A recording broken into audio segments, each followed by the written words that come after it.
High, আজ আমি share করছি আমার রাতের স্কিন কেয়ার। তেমন কিছুই না, আমি স্নান করে চলে এসেছি। আমি দুবার করে স্নান করি, রাতে ফেস ওয়াশ আর সকালে আমি হোমমেড প্যাক ইউজ করি। যাই হোক, তারপরে আমি এটা রোজ ওয়াটার ইউজ করে নিলাম টোনিংয়ের জন্য। যার যেরকম বাড়িতে রোজ ওয়াটার আছে, এখানে আমি কোনো প্রোডাক্টের প্রমোশন করছি না। হোমমেড রোজ ওয়াটার হলে তো খুবই ভালো। তারপরে হচ্ছে আমি একটা ফেস সিরাম, সিরামটাও হচ্ছে এটা অপশনাল, সিরাম থাকলে পরে খুবই ভালো হয়। তারপরে আমি ইউজ করছি আমার অ্যাকনির জন্য ক্রিম। একটা আমার প্রচণ্ড মুখে অ্যাকনি ছিল, সেই অ্যাকনিগুলো এখন নাই, দাগগুলো আছে।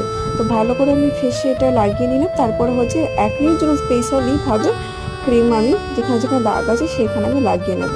তারপরে হচ্ছে আমার ডার্ক সার্কেল আছে, সেটা সবার থাকে, তো সেটার জন্য ডার্ক সার্কেলের জন্য আমি ক্রিম আমি লাগিয়ে নিচে চোখের নিচে। আর একটা হচ্ছে লিপ বাম, সেটা তো করতেই হবে, কিছুই করা নেই। আর চুলের জন্য আমি আজকে শেয়ার করলাম না, অন্য একদিন আমি ভিডিও তোমাদের সাথে